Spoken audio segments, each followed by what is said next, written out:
মানে জুলাইয়ের নাম বা শরীফ ওসমান হাদিকে ব্যবহার করে এই ঘটনাগুলো ঘটানো হলো। যেই পরিবেশ এবং যেই বাংলাদেশ আমরা প্রত্যাশা করেছিলাম, আমরা সেই দিকে আগাচ্ছি না। এটা আমাদের জন্য দুর্ভাগ্যজনক। এবং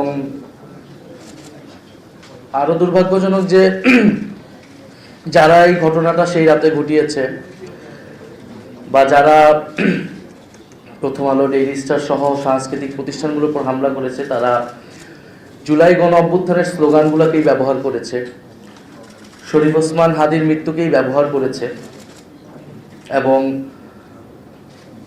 আমাদের স্লোগানগুলোকে ব্যবহার করে তারা সেখানে আক্রমণ করেছে এবং সেটার পক্ষে সম্মতি তৈরি করেছে।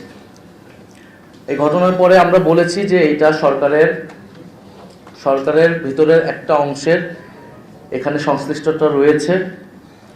সমাজে এটার পক্ষে সম্মতি তৈরি করা হয়েছিল অনেকদিন ধরেই এবং এটার সাথে রাজনৈতিক ব্যাকআপও আছে।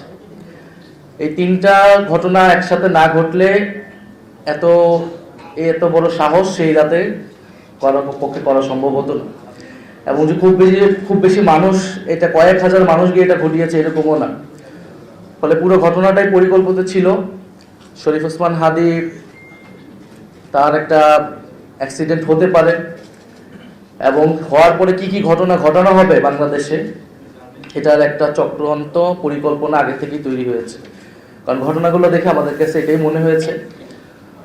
ফলে এই জন্য আমি বলতেছি দুর্ভাগ্যজনক যে মানে জুলাইয়ের নাম বা শরীফ ওসমান হাদিকে ব্যবহার করে এই ঘটনাগুলো ঘটানো হলো। ফলে আমরা মনে করি আমাদের সবারই এটার কিছু দায় আছে, আমাদের অনেক বেশি দায় আছে যারা আমরা জুলাই গণ অভ্যুত্থানে অংশগ্রহণ করেছিলাম। ব্যক্তিগতভাবে আমি তথ্য মন্ত্রণালয়ের দায়িত্বে ছিলাম এবং আমাদের জন্য আরো দুর্ভাগ্যজনক আজকে যেই আমরা শব্দটা ব্যবহার করছি, মব ভায়োলেন্স, এই শব্দটার সাথে প্রথম দিকে আমি একমত হতাম না বা আমরা এটার বিরোধিতা করতাম। কারণ আমরা যাদের বিরুদ্ধে লড়াই করেছিলাম তাদের পক্ষ থেকেই পুরো জুলাই গণঅভ্যুত্থানকে প্রথম থেকে বলা হয়েছে মবক্রেসি। ফলে আমরা বলেছি যে এটা মবক্রেসি না।